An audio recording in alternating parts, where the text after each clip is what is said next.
Thank you everyone for being here on another episode of Latino World Travelers virtual travel parties.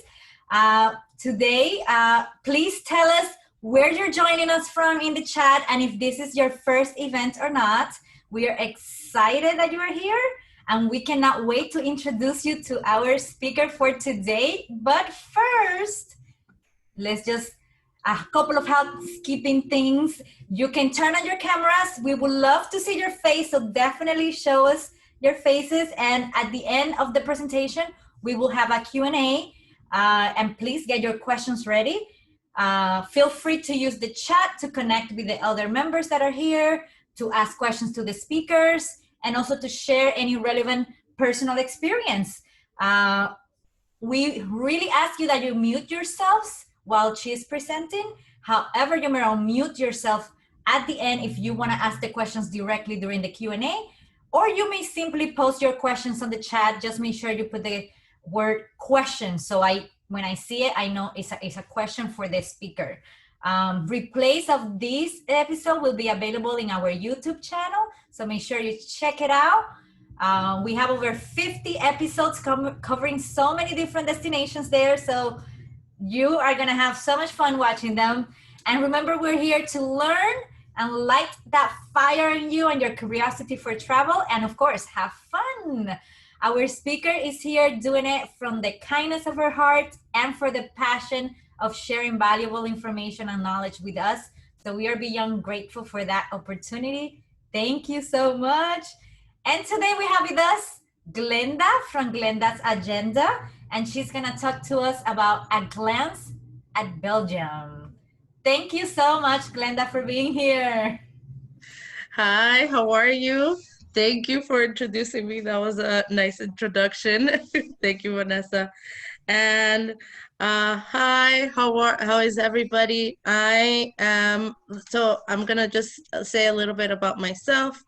I love to travel. That is one thing that I really miss doing right now during this pandemic. But at least even these little experiences, I can reminisce on past travels and also kind of clear my head from work or the pandemic or anything like that, anything that's going on right now, and remember the good old times. Exactly. Yeah. So I'm a teacher. I'm a first grade teacher, so I'm kind of used to being on Zoom and talking on Zoom and having my own personality there here.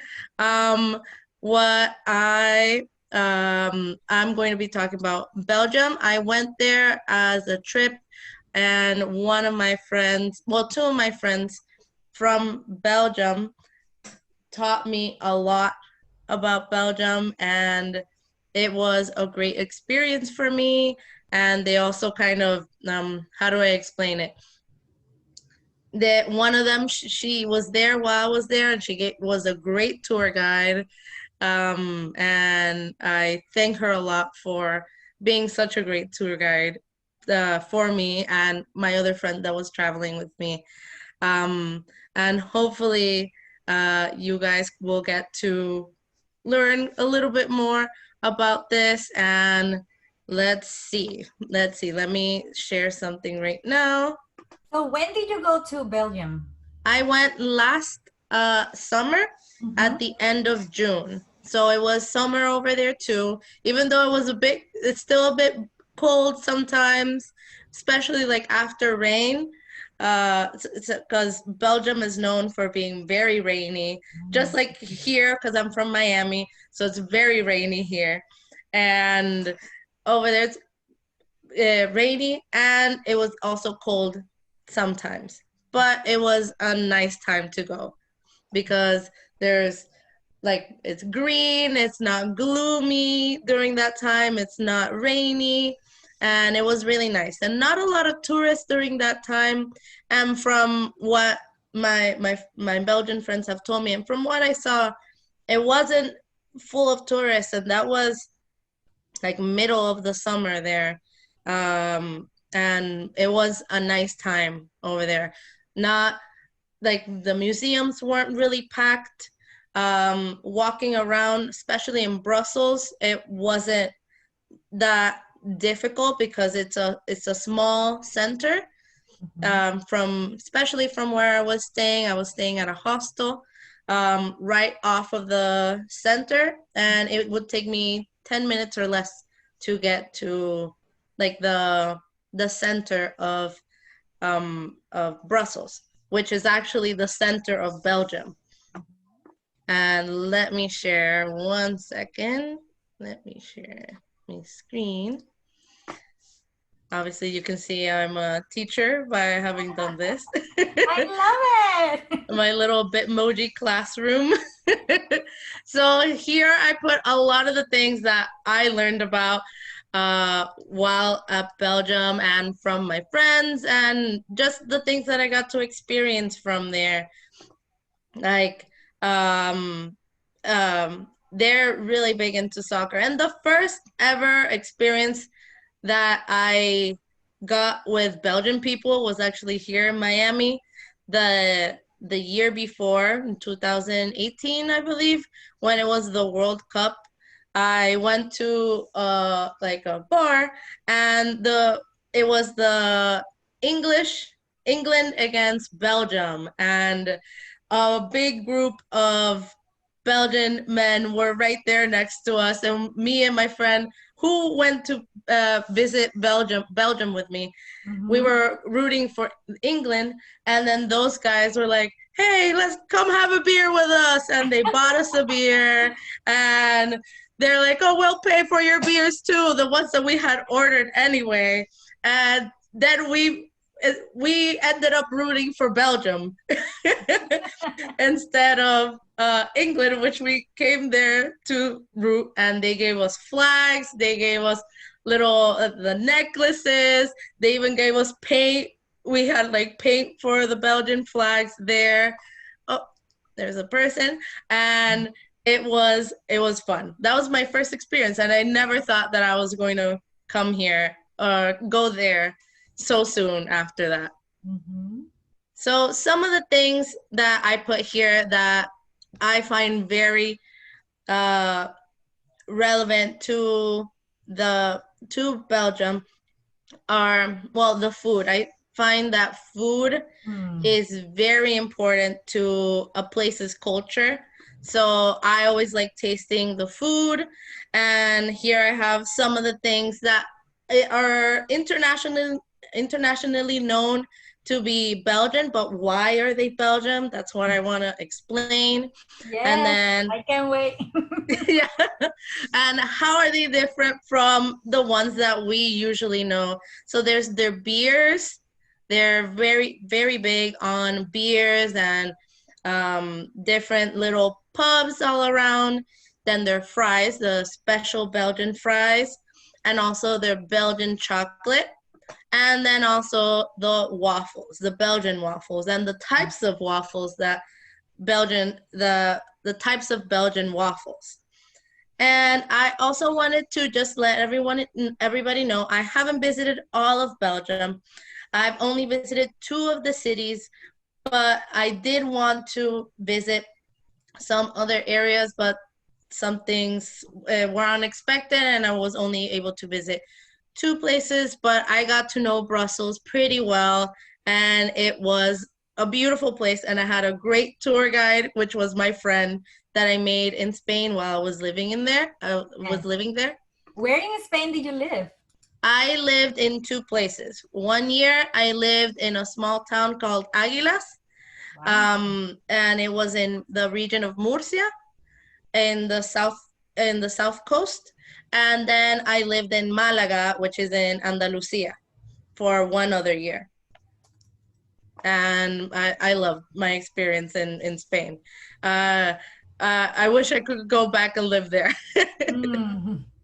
And nice. Yeah. Hello, Juanita. I see you're there. And there's Elizabeth too. And the other place that I got to visit was Bruges. And that was like a day trip. We decided to go, and that's from what I saw, and also from what I was told by a lot of locals and my friend. was that that's like one of the most visited places in all of Belgium. How do you That spell it? how do you spell it? That city, Bruges? Bruges. G-E-S. Okay. In Spanish is actually Mm. Brujas. Like Really? Wow. yeah. So that is it's very iconic because of the houses, and all over Belgium you'll see these houses. And from what I remember that my friend had told me, these houses are called artisan houses because in the past when these houses were made, they're they're full of they were for people that were artisans, that were making things, that brought things, uh, that went to markets and made things and stuff like that. And that's why, and they're all very tall and very narrow and very long. And they're beautiful and colorful. And those were the pic from the picture we posted today, right? Yes, that was from the picture you posted today in Bruges. That was in Bruges, and it's a very beautiful town.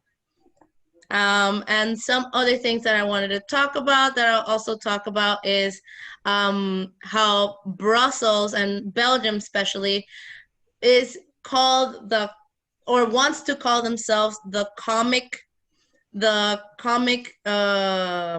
country, or Brussels wants to call themselves the comic town, because they have done or have a lot of creators that have created very popular, world-renowned comics, and also of this little guy right here that's called the Mannequin Piss, and and that is a whole nother story there with Tell us, that I little statue, want to know. that little statue right there. So I'm going to show you guys some of the pictures. You won't see a lot of like writing just because I wanted to just put pictures and me explain it instead of just writing and me reading from the writing. So let's begin. So first, my friend, the Mannequin Piss. It basically means the boy peeing. The peeing boy. And he also has a companion in another part of Brussels that is called the Mannequin Piss, and that is the peeing girl. So the Mannequin Piss is actually one of the most popular tourist sites in Brussels. Wow. People go there. It's full of people, like at all times of the day, taking pictures with the little boy, the fountain of the little boy peeing. And it's a small fountain this big, as big as my head, basically. Is it outside or do you have to pay to go in there? No, it's outside. It's outside. And there's like two different stories about the Mannequin Piss, the little boy. And that story basically is that there was a fire in Brussels.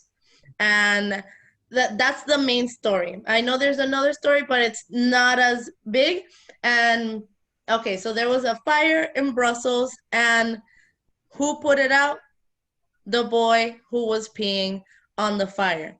And then basically to commend this boy, they built a statue of him peeing, and that is what he I mean, he is how much famous tea for. can he have to put up a fire?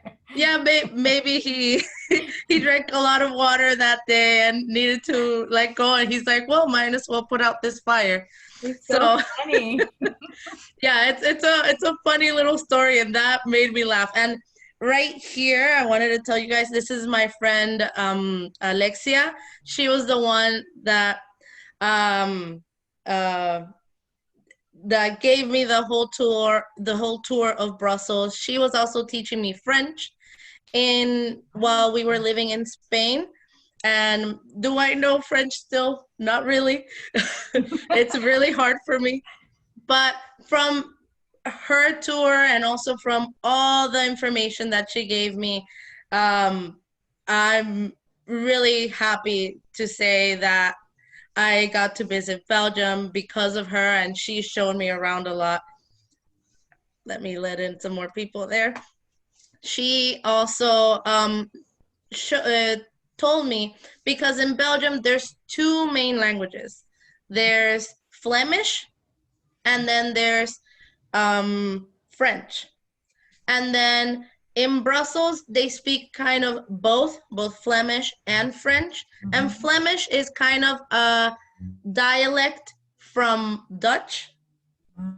So it's a little bit different from Dutch, but from what I understand is that the Dutch, when they're speaking to someone that speaks Flemish, then they'll be able to understand each other. Because it's kind of from the same thing, but it's a little bit different.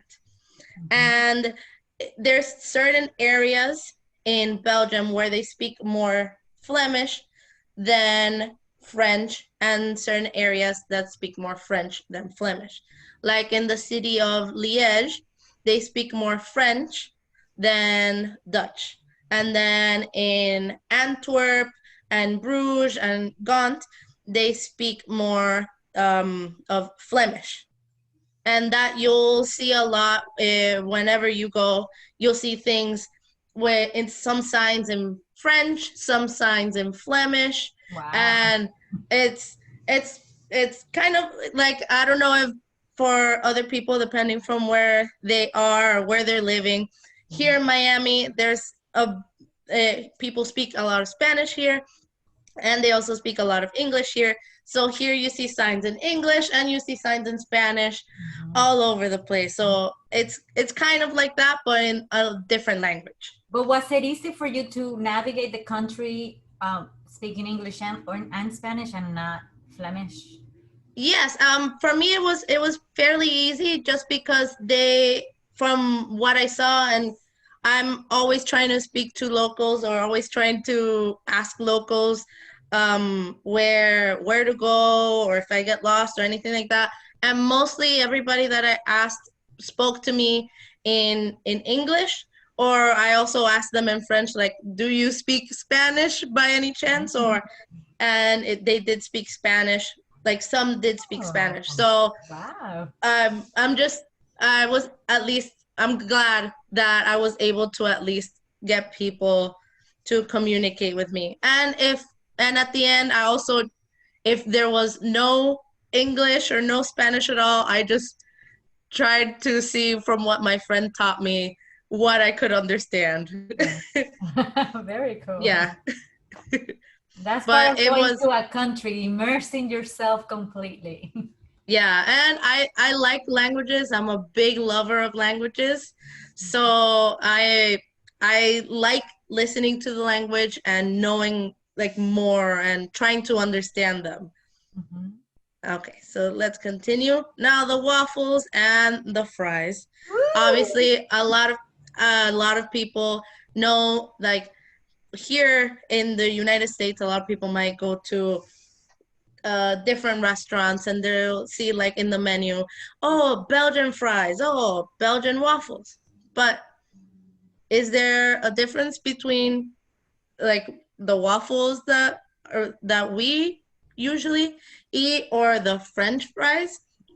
But from what I saw and from what I tasted, and also from what my friend explained to me, French fries, the Belgian fries, they are usually smaller and thicker, and they're double fried. Oh. So they're fried once and then they're put to fry again. And that's why they have a crunchy outside and a soft inside. And it is true, they were very tasty. And one place in Brussels that I would totally recommend, and they were very inexpensive for this was like the big cone. It was €4. Oh wow. The big cone, 4 or 5 euros if I remember correctly. And it's this place called Frietland, and it was amazing. I went there like 5 times in the They in look the 4 days delicious. and a half that I was staying there. Is that cheese on top? No, they actually have different sauces that are all mixed with like a type of mayonnaise. They all have different sauces. That sauce, I believe, was like a spicy sauce. And they all have different names. They have one that's the American sauce, which is the ketchup and mayonnaise. They have like mustard with mayonnaise and honey. They have different types of sauces that you can put on top, or also just ketchup, regular ketchup. That sounds delicious. Yes. I will And in definitely go several times too. yeah. And over there a lot of like oh wait, I'm blanking out right now. What a lot of places that serve local food serve also Belgian fries, and because that's their fry, and it's it's all very tasty. Okay. And then for the So waffle, it's not necessarily something they do for tourists. It's actually the locals also eat it, right? yeah, yeah. Okay. And at the end, this is like one place that just got really popular. That's there in the center of Friedland, but there's many different places that also serve the French fries in this style. Mhm. And then for the waffles, what I noticed just going around them there in Brussels and also outside of Brussels in Bruges, I noticed that most of the waffle places are little stands that you just see at random areas, or sometimes you might see just a cart or a food truck, a small little food van that is just selling waffles right outside. And they're wonderful. And there's actually two types of waffles that I know of from Belgium. There's the Brussels waffle and there's the Liège waffle. The one that I'm eating in this picture here, right there, that one is a Liège waffle. So that's sorry. Actually, no, that's a Brussels waffle. Sorry. Huh? The waffle from Brussels is basically a plain waffle, and over there, they're how can I describe it? They're not as fluffy as the ones that we're used to here, the ones that are advertised as like Belgian waffles. They're a little bit denser and sweeter because when they're made in the batter. The batter is usually more of a dough ball, and they have pieces of sugar inside. Oh. They have pieces of sugar inside. So when it's put in like the waffle pan or the waffle Mhm. fryer, I don't know what it's called exactly. When they take it out and when you bite it, you feel the caramelized Oh, pieces, and you wow. feel it caramelized outside, and that's what makes like the Belgian waffle. It's a little bit more dense, it's more caramelized, and it's sweeter, so it's already sweet on its own. Yeah. And just eating the Brussels waffle, all they usually put is just powdered sugar on top, Mhm. and that's it. Yeah. So they use it mostly for desserts, right? Because I can Yeah. see the pictures on the top too. Yeah, for dessert. And then the Liège waffle, what they do, it's basically the same thing, but they do put things on top, like Oh, strawberries or okay. chocolate, and it's more for sitting down. So there's two types that that they're all good. They're all good. I'll Yeah. eat anything. I'm a big So food person. the fried chicken and waffles is an American thing then. Yeah, I believe so. Okay, so let's continue. Okay, so chocolates. Mm. There's a lot of chocolates. There's even a museum of chocolates over there. Oh, there's different stores, at least in Brussels and yeah, and also in Bruges. And who knows, most likely in many of the cities you see a lot of little boutiques chocolate boutiques, Mm-hmm. chocolate stores with all these little things, and they're so delicious, so Mm. delicious.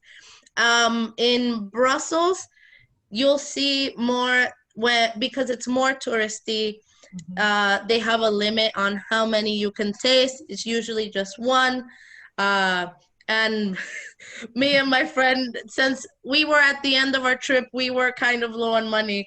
We kind of just went to every single one and got like a taste of chocolate. I love So it. I love it. Hack the system.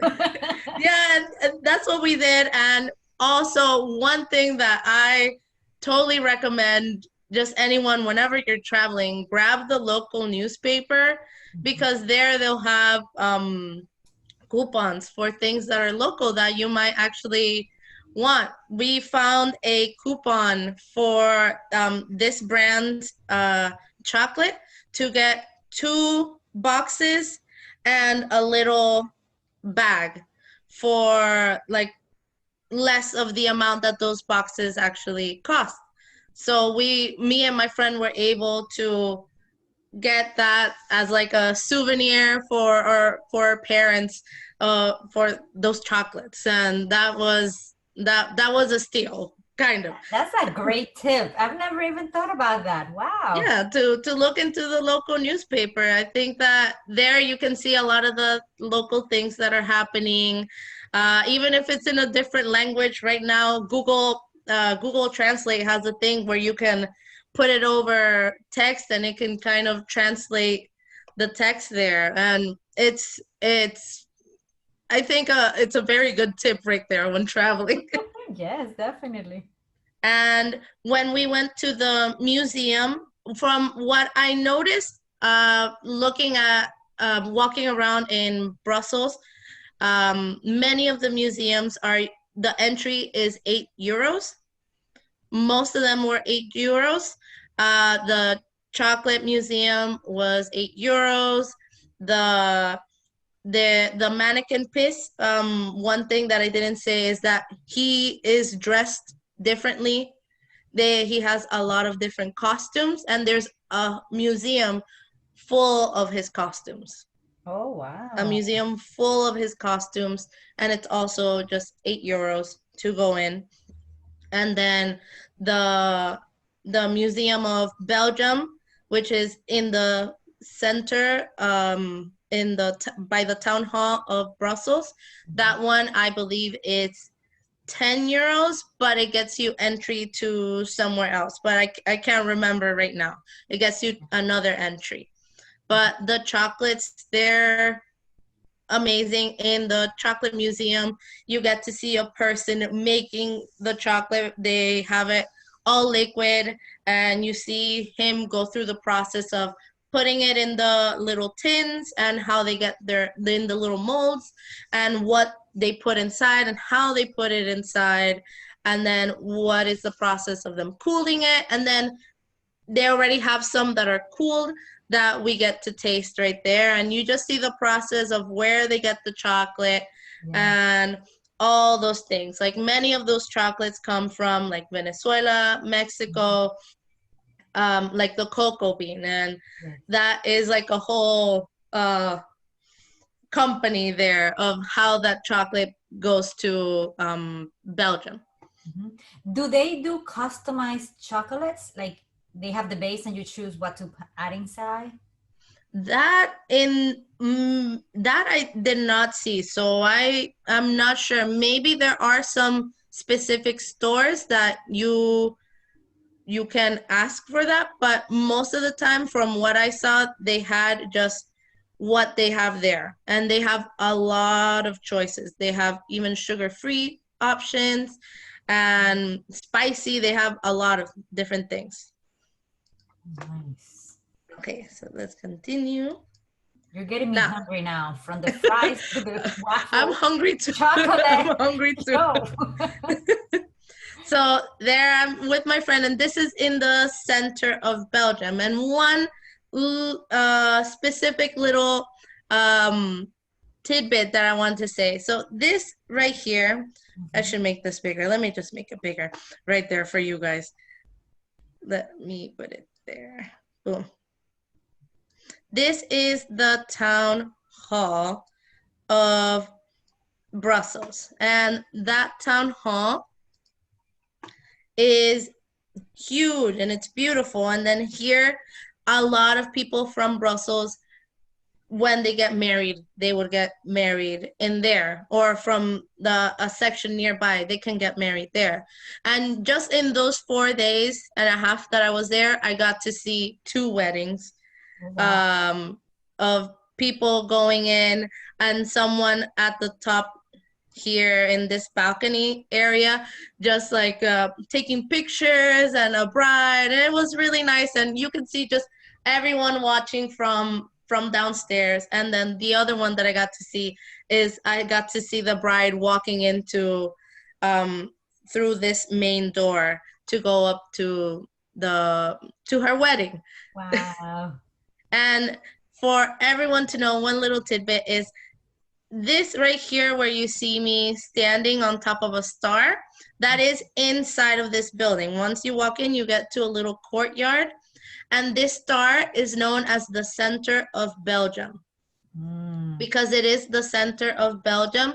From there, that's the center, and all the highways or the roadways would lead to there. And that is specifically from what my friend explained, but that is, even in the map, that would be the center of all of Belgium.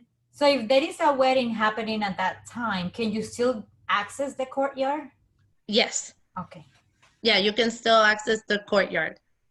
And one thing that I want to say is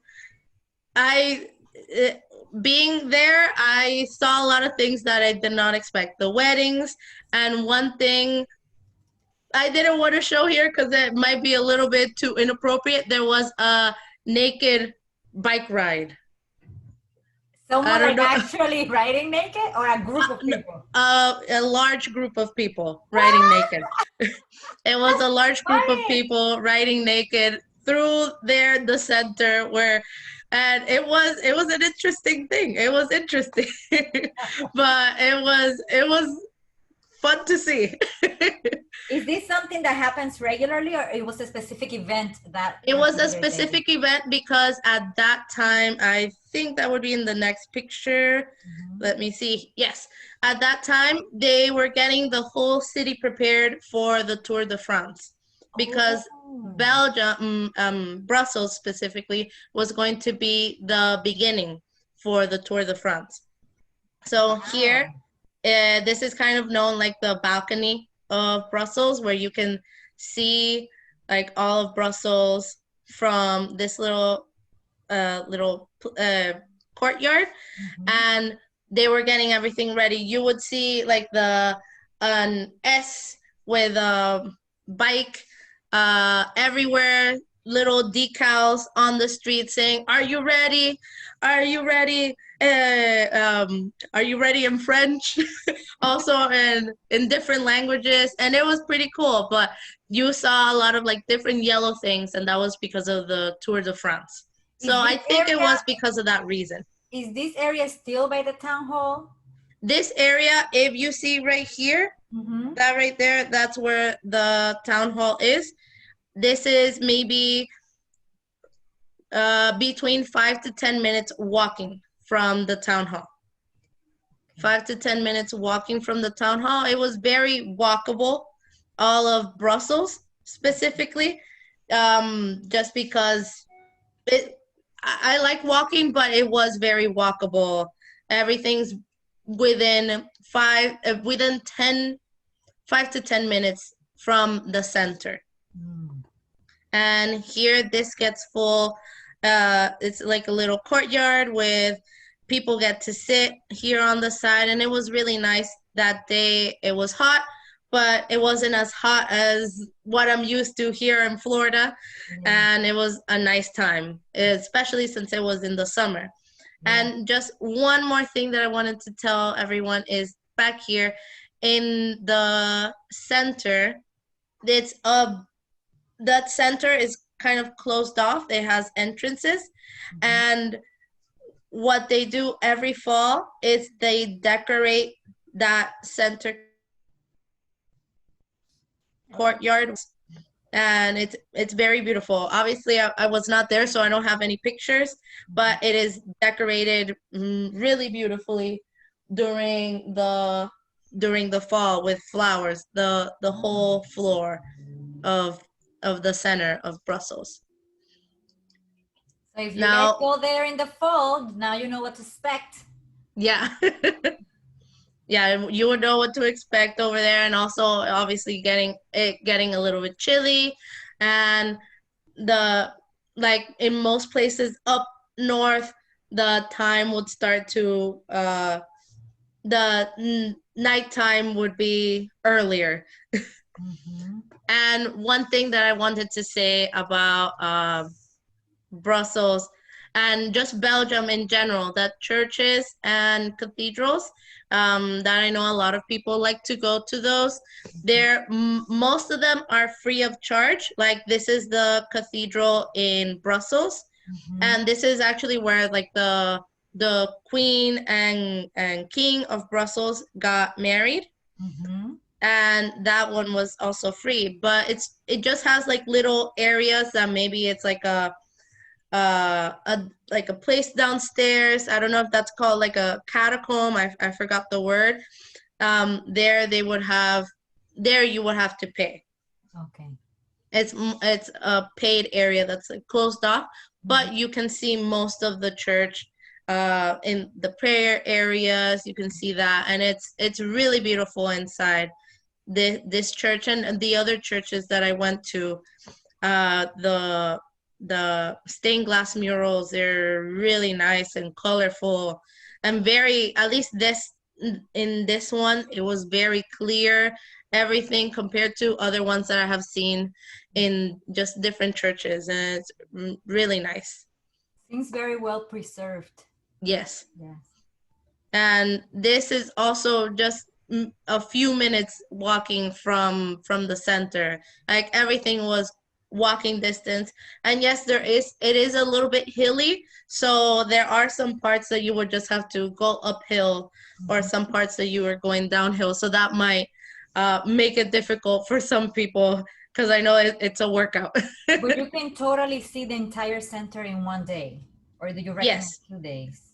You can see it if you, like, let's say, don't go into places and stay in for so long, into the museums, which are there's a lot of museums over there, and it's really nice. But yes, you can see it in one day. Let me see. And now Bruges. Bruges was a beautiful little town. I'm going to talk a little bit about that. Bruges I saw a lot more flowers there than than Brussels, but that's just a random fact. Over there, it's a small town, so you are going to see it's the how do I explain it? It's mostly the part where all the tourists go is this center area, where all these the little artisan houses are like that. They're very colorful, very beautiful. Then they have like their town hall, the different museums and the churches there, and it's just really nice, but it's full of people compared to Brussels. It was definitely way full there, and in the way that I got there, I took a train from Brussels to Bruges, and it only took me that train was only an hour and 15 minutes. How That much train. was the train? The train, from what I remember, it was, wait, I have it here. It was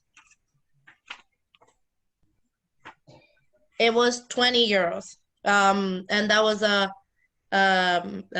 round trip. Oh wow, that's not bad.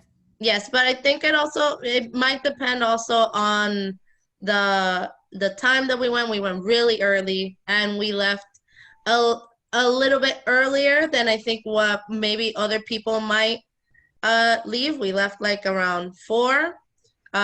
Maybe some people might leave later. It depends. And it was just a really nice town to walk around in and just explore.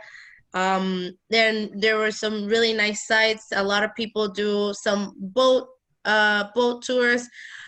Since this was at the end of my trip, I was also very low in money.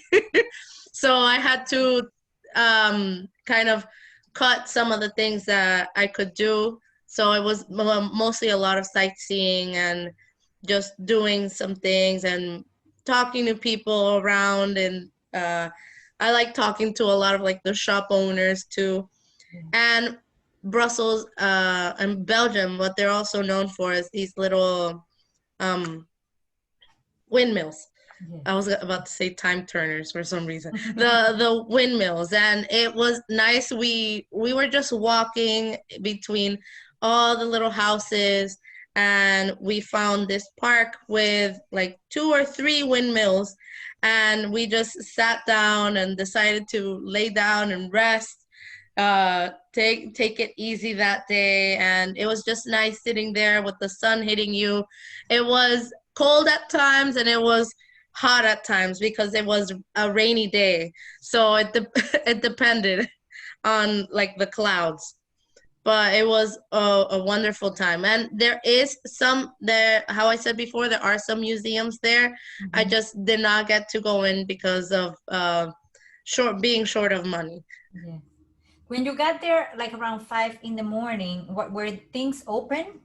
Well, I got there actually around like 6 in the morning, Okay. and things were not open, so we just got to walk like around for a while. We got to walk around, and then when things decided to open, we also had like our own food, so we just decided to like sit down somewhere, because by where the train is, there's a park also, by a river. So we just decided to sit there and eat the food that we had bought at the local market over there in Brussels. And we decided to eat, and then we started our day like a little bit later, like maybe around 8 is when we decided to like start walking towards here in the center. And it was a really nice time. It's a really pretty place, but it's a lot of tourists, a lot of little tourist shops all over the place. Okay, cool. Okay. Would you recommend that someone stays there overnight, or you think a one-day trip is more than enough? For me, a one-day trip was more than enough. And it depends on what that person may want to do. There they do have one thing that we did see is they do have like hot air balloon rides. So it depends on what you would like to see. When we were leaving towards the train, we saw a lot of hot air balloons just flying by that we did not see by the center. So it was a lot of unexpected things happened that we weren't expecting. So it depends on what the person wants to do. If they want to take more time to explore the town, you are most likely going to enjoy staying an extra day, staying overnight. Yeah. But for me, a one-day trip was fine. And also one thing that I wanted to say, if you're a day tripper like me, you can, like from Brussels, you can go to Ghent, which is actually the train on the way to Bruges. It passes by Ghent, and that's one of the stops. One of the mandatory stops is by Ghent, and that's a little bit of a bigger city. Then it goes into Bruges. And from what my friend told me, that a lot of people would stop there at Gant with their same train ticket and then get back on the train after visiting for half a Oh, day, and then they uh-huh. would go to Bruges. And it was, Interesting. so that's a interesting thing, maybe a little tip for whoever Mhm. goes to visit there sometime soon. For sure. Let me go next. Okay, and how I was saying before, how Brussels and Belgium, they want to for people to know that they're like the comic town. Some very famous comics are obviously the Smurfs. Everyone knows the Smurfs and Smurfette. And I don't know if maybe some of you might know Ting Ting or Ring Ting Ting. Mhm. Those are like older comics that were really popular and they're still really popular, and there's been movies about them, and there's been different things, and it's fun. And one thing that I found out, because it is they're Dutch and French over there, it's not called ring ting ting how I've known it all my life. It's called, in French it would be ren-ton-ton. And when I learned that, I was just like, wow, my life is upside down now. And these are just like some over there in Brussels, you're gonna see walls all over that have different comics of their popular comics around. And it's really nice. And here you see this wall that's of the Mannequin Piss, and that's the Mannequin Piss Museum, which when we Okay. went to, it was closed. It had closed like 10 minutes before we got there. Oh. And we really wanted to go, but that's where all his costumes are. All Mhm. the Mannequin Piss's costumes are. And is that why they have the mural with him too? Yeah, they have a mural of him too. Okay, and one big thing that is known in Belgium, and this is a little bit outside of Brussels. I had to take a train, and yeah, I had to take a train there, and it was like a 30-45 minute train from the center. Uh, that like it was a train metro there to get to the Atomium. It's a museum, and this structure was actually constructed during the 1960 World's Fair.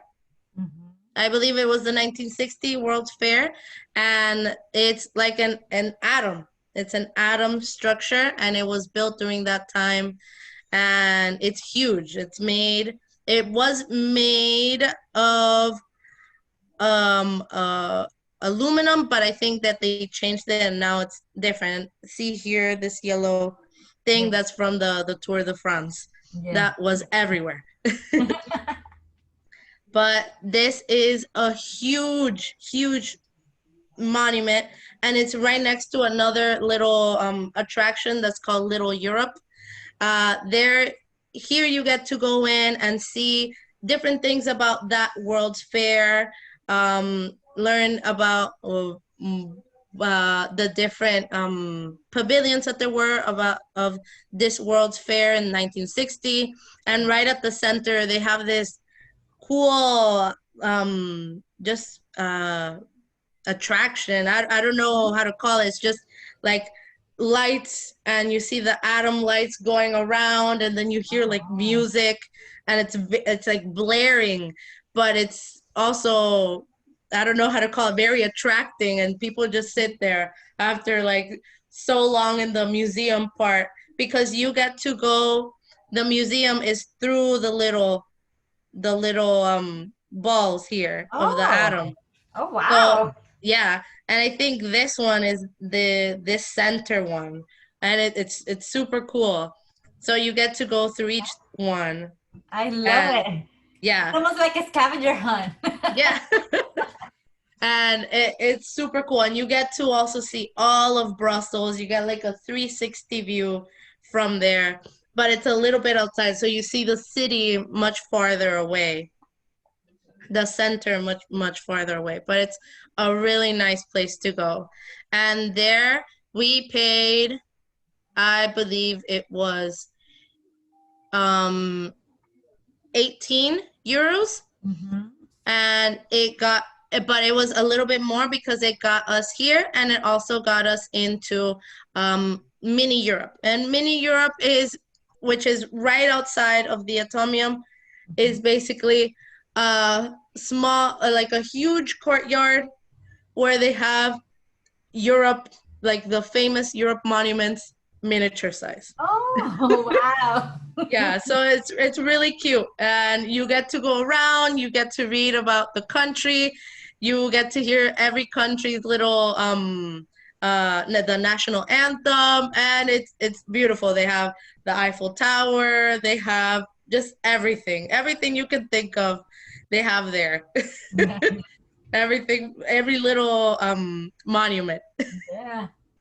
So you go to one country and you don't need to go Yeah. to the rest anymore. Yes.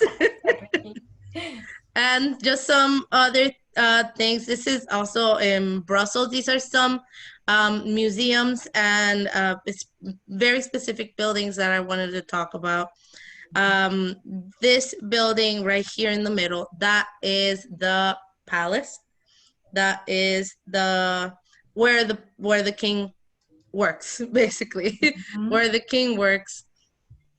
And it's huge. And it's after you go up, remember where I showed you the arch of the Tour de France, the yellow arch? This is right there, like less than 5 minutes walking.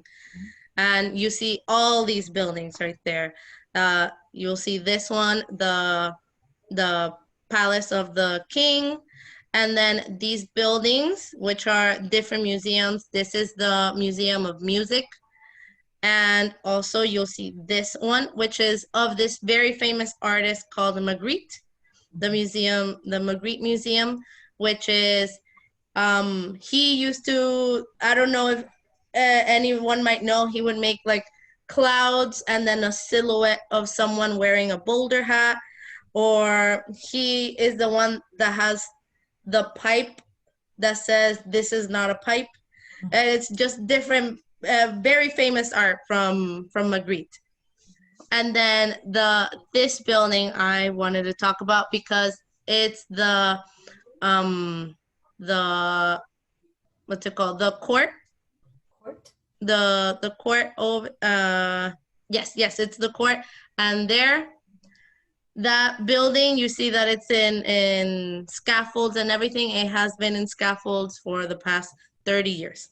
Oh, so most likely if you go, you will see this building in scaffolds. And the whole top, I was attracted by it from afar, and when I got to it, I saw that it's all in scaffolds.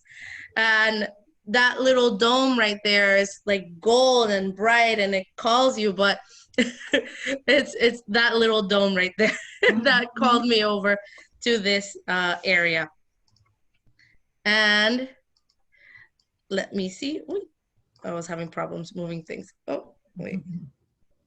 Right there. Can you go into the palace, or is closed off only for the king? That palace, from what I know, it was closed off when I went, but there's, I think, different times. If I remember correctly, there's different times of the year where you can go. Okay. There's specific times where you would have to look it up to see specifically what times it is that people can go in. I don't remember right now. And that is it. I know I talked a lot, everyone. I'm a talker, I'm a teacher. I'm used to talking to a lot of people through Zoom. But I just wanted to let you guys know that it's a beautiful place, and I would love to go back again. The one thing that I did not talk about is like the beers over there. The beers were tasty and amazing. There's a different cup for every type of beer. There's a different glass for every type of beer. And I just learned different little things over there, and it was really nice. Mhm. So if you guys have any questions, if anyone has any questions, please let me know. Of course they do. You can unmute yourself and ask your questions, or you can just put them in the chat and I'll ask them for you. Any questions you have about Belgium, follow-up questions from anything she shared as well, more than welcome to ask. So did you fly to Belgium from Spain or? I flew to Belgium from Rome. Okay. Yeah, it was like a end of my time living there trip. So I flew to a lot of places that I visited a lot of places I hadn't visited. Mm-hmm. And was So it, how much sort of is the price when you travel from? the price, so from, because I looked at also from Spain. From Spain, it also depends on the time of year, but that was summer, but in Europe the kids were still in school. So that was still pretty cheap, and it was like a 40 euros going Okay. going and maybe a round trip depending on the time of year. Sometimes maybe in the winter it might be cheaper, so it could be maybe even 40 euros round trip. But from Rome it was like yeah, 30. That one was a pretty cheap one. Mm-hmm. That one was a yeah. And when you got to Belgium, how many days did you stay in Brussels? In Brussels I stayed 4 days and a half. 4 days and a half. And then you took a day to the other place or? Yeah, we went one of those days. We went to Bruges to visit, and then we came back. Yeah. I know you told me earlier there was another city you wanted to go, but Yes, couldn't. Which one was it? it was Antwerp. Antwerp, which is to the north of Belgium. That was one of the places that I wanted to visit, and it looked like pretty cool, but just due to some circumstances we couldn't go. And I also wanted to visit Liège, which is the town where my other friend is from, but we couldn't visit just because of the circumstances. Mhm. Very, very nice. Now, the nightlife, did you go out or tell us a little bit more about that? I know you mentioned the beer, but you know. Yes. So with the nightlife, I did go out. My friend from there, she's like, "I'll show you. I'm the one taking you out." So she took me to a local spot off of the center, and there we went and we all got like different beers. It was like a bar that was a cave. That was a cave. It was underground, and it was pretty cool. And there she knew like the bartenders and everything, so we just like sat down there and we ordered our beers. They had a lot of beers there, and we just ordered, and they gave us the cup, and we all got to try our own, which is something we can't really do right now. We can't really taste each other's beers. I know. But but it was a fun experience. And then in the center, like another night when I did not hang out with my friend that was a local, uh, we went to a few places, um, a few bars that were full, especially because there was, I think there was some type of like soccer games, so places were packed of people. And there was a game, I think it was Peru versus Chile, and there was a lot of Spanish speaking, like his Spanish speaking people there in Belgium that I did not know were there until that day, where I saw like Peruvians like, yeah, they were screaming, like going crazy in the street, just screaming, we won, ganamos, ganamos. It was a very fun experience there. That's awesome that our people are there. You know, I always want to meet Latinos wherever I go. It's very rare that I come across one, but Yeah. that's my goal with this, with Latino World Travelers, to make sure that we guys all together empower other people to travel so we can see each other out there. Yes, and that's one thing that I love about traveling. Is we get to meet like people from all over the world, especially also other Latinos that we get to relate to somehow. From our hostel, I was traveling with one of my close friends that she's also from here in Miami, but she's Chilena. And we, in our hostel, in our little dorm room, there was another girl that was from Chile. So we told her to hang out with us, and she like came out to us, and there was where we saw like the Peruvians celebrating and like just a lot of people, and we just went out for a drink and some French fries. Nice. Very, very cool. I wanted to ask you too. You said that you stay in a hostel. Now, Mhm. in what area of the city did you stay, and do you recommend that area? That area, it was right outside of the center. Let me actually look it up right here. Let me just to show everyone. Google Maps. Yeah.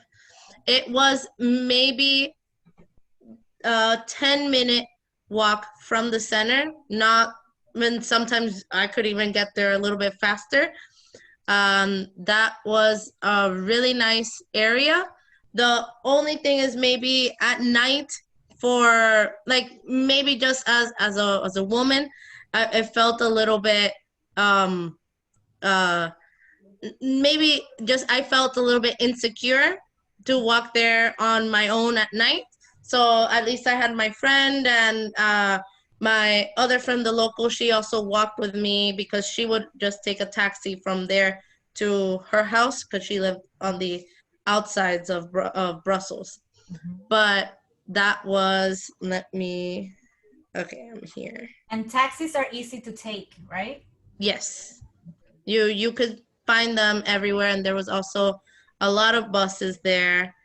Let me see. One second. Let me Guys, find. definitely, if you have any questions, put them in the chat.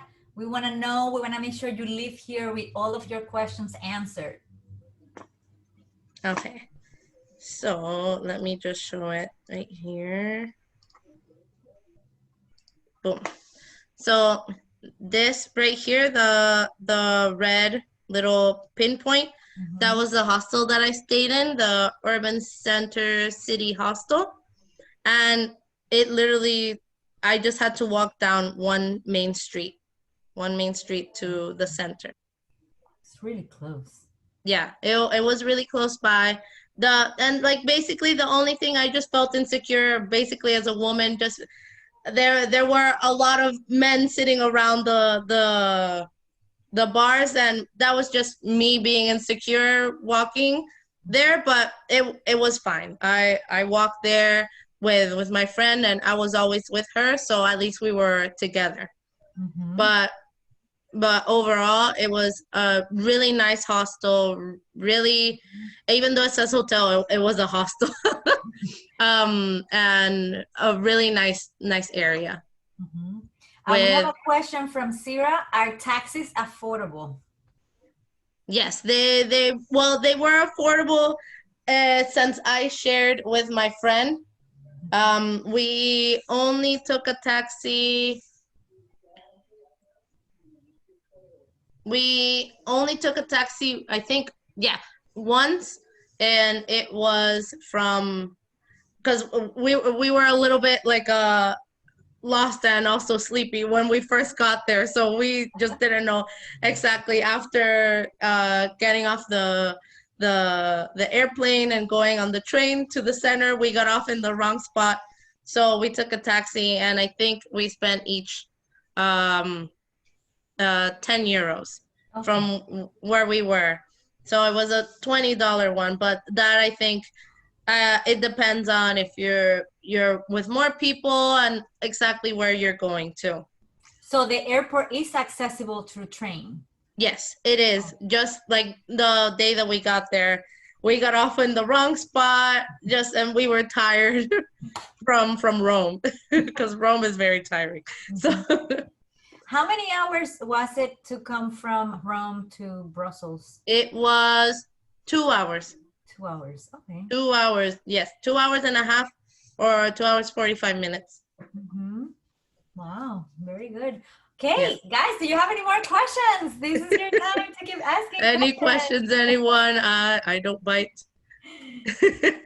You did a very comprehensive kind of presentation. Maybe that's why they don't have. Yeah, yeah. I explain a lot. I'm also a teacher, so I think that's why I like to explain. Yes. So, oh, can you take Ubers and Lyfts there? The Ubers and Lyfts, I actually did not try, but that I would have to see. I would have to look that up because they do have like their taxis, and from what my friend explained to me, there is some system that like local people know about where they can get like a shared ride, but I don't know if it would be exactly called Uber, but it might be the same system. Okay. Yes, I've seen that in other countries. They Yeah. have like their own Uber, but Yeah, it's their not own Uber. Uber, but it's for that country only, or Yes. that city only. I have one more question. Uh-huh. Oh, did I just forget? No. Oh no. Oh my God. Estaba en la punta de la lengua, como dicen. Eso pasó muchas veces. Es que pregunté la pregunta de Uber y después se me fue. Bueno, quizás vendrá más tarde. No, you can boggle your head. So you guys didn't go to a lot of restaurants because you were able to get your own food from the markets and Yes, we basically we basically went to supermarkets or just markets around, and we ate. There was a market towards the what's it called, towards the train station, that it was like a outdoor market where people would bring their table, and they had these like cheese things, and it was delicious. So we would just like eat from there. One time we ate this what's it called, a raclette, which there is like restaurants that have that, which a raclette is basically bread with like a melted cheese on top, where they would actually get like the big piece of cheese and they melt it, and they have I believe it's pickles and mustard also, and I loved it. Amazing. a raclette, right? Raclette. Okay, great. Yeah. Now the question came back. Phone service. Did you have a phone from the United States or did you have a phone from Spain since you were living there? I had a phone from Spain since I was living there. So it was since I was living there, I had like my own cell phone and everything. But my friend, I basically gave her an old phone that I had, and I got her also the same service, which was the provider. Their name is Orange. It's actually a French provider, and you just put your phone on roaming, and you don't get charged anything extra when you go outside of the country that the provider is from, because because it's still in the Schengen, which is the European countries that they accept to go and for like that service to go to. So it worked perfectly, the phone. Excellent, excellent. So if no one has any more questions, then we're going to conclude. I just want to share to you a couple of things before we go. We have upcoming virtual travel parties. We have Germany next month. Remember, we switch and we're starting to do the virtual travel parties once a month. And we have them scheduled all the way till next year in July. So we have a lot coming.